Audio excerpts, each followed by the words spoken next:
ก็ไงเนี่ยมอนายน้องพวกมาโอนมาเธอมาหกchânมามุกคอเป้บ่ะอันนี้เรียกนะบ่chânเขาจะซื้อจิโตโถโตตุนอย่างโรไอ้คอมเพล็กตึกชาตึกละใส่โดยจิตขมายมีนโปรโมชั่นติ้งปียูฟรีสว่างไฟกลางไฟครองบ่ะสำหรับเลขจำนวนน้องติ้งพวกมาบอนอาจชาร์จโจ Facebook ក៏បាន Telegram ក៏បាន TikTok ក៏បានហ្នឹងហើយតើឥឡូវចូលមកហូបយើងវិញដំបូងបាទយើងកាប់សាច់ពពែស្អាតមកកាប់ឲ្យលាងឲ្យស្អាតមកលាងស្អាតហើយយើងមានសៀងលាវមួយចានមានគ្រឿងឈ្ងុយវាហ្នឹងហើយទាំង6មុខហ្នឹងតែបាននេះវល់ពេកវាច្រើនពេកហ្នឹង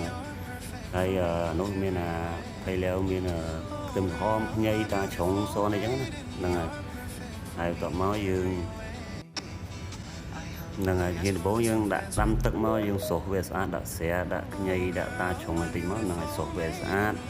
ហើយចាំយកវាទៅឆាមួយគ្រឿ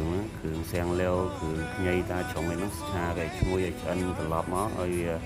យទៅបាត់ឆ្អេះហ្នឹងពេលឆ្អេះដែរយើងធ្វើស្អាតឆ្អេះយើងដាក់ស្រាដាក់អីច្រើនតិចមកឲ្យវាឈ្ងុយអញ្ចឹងមកណាហើយចាំយើងដាក់គ្រឿងចិនហ្នឹងហើយដាក់គ្រឿងចិនដូចគ្រឿងជាតិដូចដូចឡៅឈោសឹងឈោហើយយោអីហ្នឹងយើងដាក់មកវិជ័យស្ករអីចេះដាក់មកហ្នឹងហើយ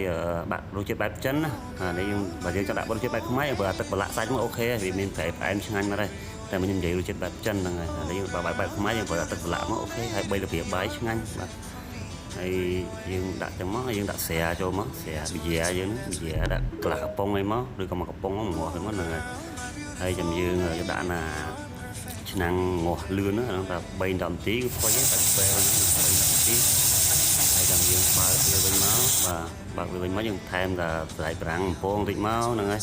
ស្លៃប្រាំងបំពងហើយលងប្រាំងយើងសុះយើងស្ងោរហើយយើងបំពងឲ្យឆ្អិនល្អមកយើងដាក់ត្រឡប់មួយគ្នាមកប្រហែលជា2នាទីក៏អូខេបានញ៉ាំហ្នឹងហើយអានេះយើងលក្ខណៈហូបបែបចិនយើងធ្វើជាតិចិនហ្នឹងហើយមិនសូវទេចូលរំលែកខុសទៅអីតាមហ្នឹងហើយវីដេអូហ្នឹងហើយអរគុណច្រើន